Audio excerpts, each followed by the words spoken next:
Hey guys, welcome back to my channel. I am Gids. Thank you so much for joining me for today's video. So for today's video, I am going to be doing a reaction video. I'm going to be reacting to the perfume collection and a kind of like a question and answers to Rosie Huntington-Whitley. She is a English model, actress, fashion designer, and entrepreneur. And I'm going to see what she says in the video. I thought it would be interesting to react to a celebrity and how they talk about their fragrances. So we're going to watch it together. Collection. Purchasing a fragrance is one of my favourite things to buy for myself. It's such a nice sort of pick-me-up gift. It can really kind of change your mood. I like how she speaks. Very personal as well. Engaging. I find myself sort of trawling the department stores sometimes, just trying out new scents. Yep, the first same. fragrance is my all-time ultimate fragrance, and this is Byredo's Gypsy Water. I have purchased this probably 5 to 6 times. Okay, that's an interesting all-time favourite. Byredo is a brand I do really like. I think their fragrances are quite simple but beautiful. They make very beautiful fragrances. Gypsy Water, I would say, is probably their best seller. It's a very popular fragrance. Perfect for work, definitely. A nice, perfect everyday fragrance. Lends to it being really kind of fresh and green at the same time. So I feel like it's a really wonderful everyday fragrance. You can't go wrong with it. It's non-offensive. Yeah, like I said, I get a lot of compliments on it when I wear it, and a lot of people are already familiar with this fragrance. So a great one for gifting, or a great kind of fragrance if you are not familiar with the Byredo scents and you kind of want to enter the Byredo world. If you're not sure about Byredo, I think Gypsy Water is a great fragrance to start with. Jenny Aisha, what perfume of yours evokes the most wonderful memory? So that's a really good question, because that's going to lead me into my second favourite fragrance. This is Jo Malone London, Lime, Basil and Mandarin, and this is one of my favourites. Love this fragrance. Lime, Basil, Mandarin. This is beautiful, absolutely beautiful, very fresh, nice, aromatic, clean, uplifting, sparkly fragrance. Love that fragrance. I find myself picking this up often when I'm in need of a little bit of comfort, or I want to feel my mother or grandmother close. My mum lives in the UK, and I'm based in Los Angeles, and so when I really like that. I like that she says her mother and grandmother wore that fragrance. I think that's really sweet. And I know, for example, a lot of women say how they remember their grandma wearing Chanel No. 5 or their mother, and then they later start wearing it, and it brings all that nostalgia back, and it's really nice. I like that. A bit homesick, or just those moments where you want to feel your mum close to you, I'll find myself picking this up. But it really has a kind of very elegant, fresh, modern scent to it, which is all the things I would describe my mum and my grandmother as. So that's my second, and I would say this evokes some of the most special memories to me. So it's the Bottega Venetta Parco Palladiano 5. I've never heard of that fragrance. Bottega Venetta Parco Milano. I didn't get all the name of that, but have you guys heard of this fragrance? I've never even seen it. The bottle's beautiful. Let's see what she says about it. So when I smell this, it really has like a very fresh, masculine scent to it. Almost like a crisp, like kind of green hue to it. I'm not sure what the notes are. I looked this up after I purchased it and couldn't find what the notes are in it, but I really do love it, and a little bit of this goes a long way. It's great. I like when people aren't afraid to mix it up and to try fragrances that are, if you're a woman, slightly more, a little bit more masculine, or if you're a man, fragrances that are, considered slightly feminine. I think it's quite refreshing when people are a bit bold in their fragrance choices. So yeah, I really want to smell this fragrance. The way she described it sounded really nice. I'm often the person that's spraying the bottle all over and overdoes it with fragrance. And because it's a masculine fragrance, a great one for gifting at Valentine's Day for anybody that's got a special partner. Bottle is The beautiful. bottle is stunning, as you can see, and really, I think it's a very kind of classy, elegant scent. Okay, so next question comes in from @j.e.mm.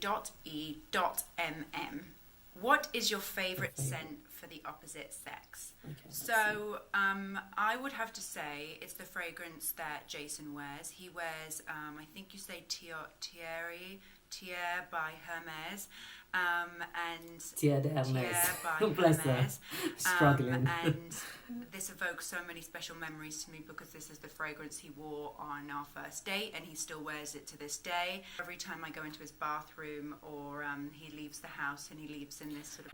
Terre de Hermes. Really, really nice. That's quite a nice story as well. I like when people have a signature fragrance. I've always secretly thought to myself, I wonder what it'd be like if I was known for wearing one particular fragrance. Do you change your fragrance seasonally? Do you have a day to night scent? I would not say that I change my fragrance seasonally. Like I said, I'm a big fragrance fan, so I'm often buying new fragrances and trying them out. But I do tend to wear a different fragrance in the day to the night. During the day, I just want to feel light and fresh. Wear something that's like non-polarizing, that people are really going to find it easy to be around. I'm often in the office, so just want to make sure that I obviously smell good, but it's not a scent that's going to be overpowering in close quarters. And then in the evening, I tend to probably... That's really good advice. I think I always say this, that when you're in a work environment or professional environment, choose your fragrances accordingly to the environment you're going to be in. And you don't know what allergies or health related respiratory problems some people have, because some people really are have a problem with strong scents in general. That's really good advice. Evening, I tend to probably take a little bit more of a risk in the evening and go with something a little bit more heavy, tends to be a little bit more sensual or masculine. And so I'm actually going to show you some of those fragrances that I like to wear in the evening as well. So my next favourite is Terre Noir 29 from the Labo. A girlfriend of mine bought me this for my birthday, and I can tell because here you can personalise with the date. And she bought so with Le Labo, they personalise your bottle of your sticker. They actually... What I like about Le Labo, there's quite a few actually really nice fragrances from this house. My favourite is Another 13. I adore that fragrance. Probably going to do a review on it soon. But they create the fragrance there while you're there. So they will put it in the bottle for you, make the label, if you want anything on the label. It's quite cool. It's quite an interesting, modern, funky brand. And I love these Le Labo fragrances for a number of reasons, but one of my favourite things is that you can personalise the label. So great for gifting, whether it be for yourself or for a friend or a lover. This scent has a sort of bergamot and fig notes in it with a little bit of bay leaves. So it's quite grounding and also very kind of warm. I love the word grounding. I love how she says it. That's it. This fragrance is very grounding.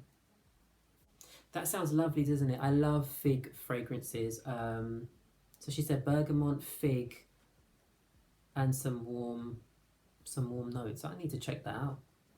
Fruitiness in it as well. So yeah, this is one of my favourite fragrances that I like to wear out at night. And again, I get a lot of compliments on it. It's one of Jason's favourites too, so always good.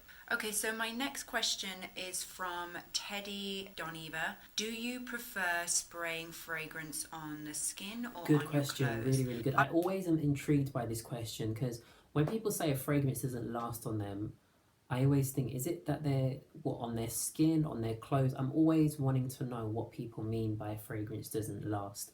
I'm going to see what she says and then I'm going to speak. To spray my fragrance around my neck, my décolletage. I also kind of like to spray it out in front of me and then kind of walk into it so it kind of mists my clothes really evenly. I don't do the whole misting. If I'm gonna spray it on my clothes, I spray it on my clothes and let it just come to me. I don't do that spray and then walk. I feel that's a waste of your perfume. I don't know. I've never been one to do that. Sometimes I like to spray it in my hair as well. I've had a few disasters where I'm dressed ready to go and will spray the perfume and it will stain the silk or the top that I'm wearing. So definitely be mindful of that. Sometimes it's nice to apply your perfume before you get dressed so you don't have any disasters. I'm really careful with fragrances on clothes, especially white shirts. If I have a white shirt or something white, I will not spray a fragrance on it. Mostly I won't. And I do spray fragrance on my clothes, absolutely. I like to spray fragrance on my scarves as well, like things like the lapels of my coat, scarves, the inside of my coat. Yeah. But yeah, that's typically how I usually apply my fragrances. Last but not least, I'm a big fan of this fragrance from Frederic I Malle. like the selection she's given here. She's got some really good. So Byredo, Labo, Bottega. She said Terre de Hermes is her guy's fragrance, and then she's got a Frederic Malle. So I like her fragrance choices. The brands are really interesting, very modern, classic, very elegant fragrances as well. The Frederic Malle fragrances are really unique because they bring in a nose, somebody that creates fragrances, and this fragrance was created by a man called Rav Schrager, and I actually worked That's with true. him. So one of my all-time favorites from the house is Portrait of a Lady. That's by Dominique Ropion. And I love how on each fragrance they give you like a background of the perfumer, the nose behind the fragrance, and it kind of explains it. I think it's really great. Their fragrances are exquisite. Lipstick Rose is probably not my favorite. I find it a little bit powdery, a bit. It literally smells like lipstick. That's what it smells like. But it's got those nice rose undertones as well. It's not a fragrance I would buy, but I definitely appreciate it, and I think they make some of the best fragrances. And I actually worked with him when I developed my Rosie Photograph scent, which launched about 4 years ago. Really, really nice man, and kind of happened by coincidence, and didn't actually realise that until some time later that I was already a fan of some of his fragrances. Lipstick Rose is a fragrance that I probably would wear in the evening. It has a very sweet, powdery scent to it, and again, a little bit of this goes a long way, but it's super, super feminine, and I really just love to wear this at night time because I get a lot of compliments on it. And I would say it's a heavier fragrance, so like I said, I do like to wear things a little bit heavier. I think that's good advice.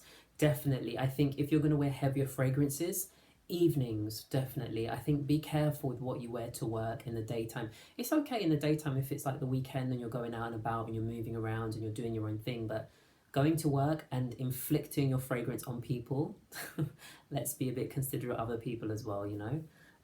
I really like what she's saying. It seems like she's a real fragrance lover. I can tell by the way she speaks about fragrances. She not only has the passion, but she has a lot of knowledge as well, which is really interesting. Really good advice. So it has obviously rose in it, and it has a little bit of violet in it as well, which gives it the floral scent. And then it has vanilla and musk in it, which makes it sweet. There's also a little bit of grapefruit in it, which kind of obviously gives it a little bit of fruitiness to it. So my last question comes from @Ford, and she asks, what was your first fragrance?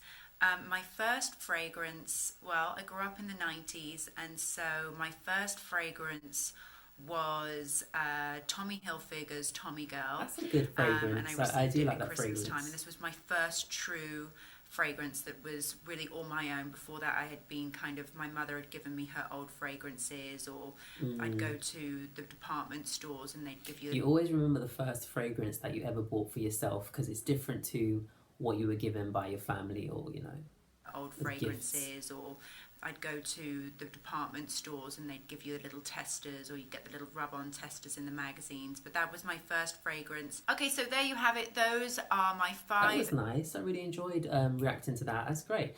Her choices of fragrances are really, really interesting. I think she's got some amazing fragrances there. Those are her top 5. So I'd love to go through like her full perfume collection and kind of see what her taste is and her style. But yeah, hope you enjoyed the video.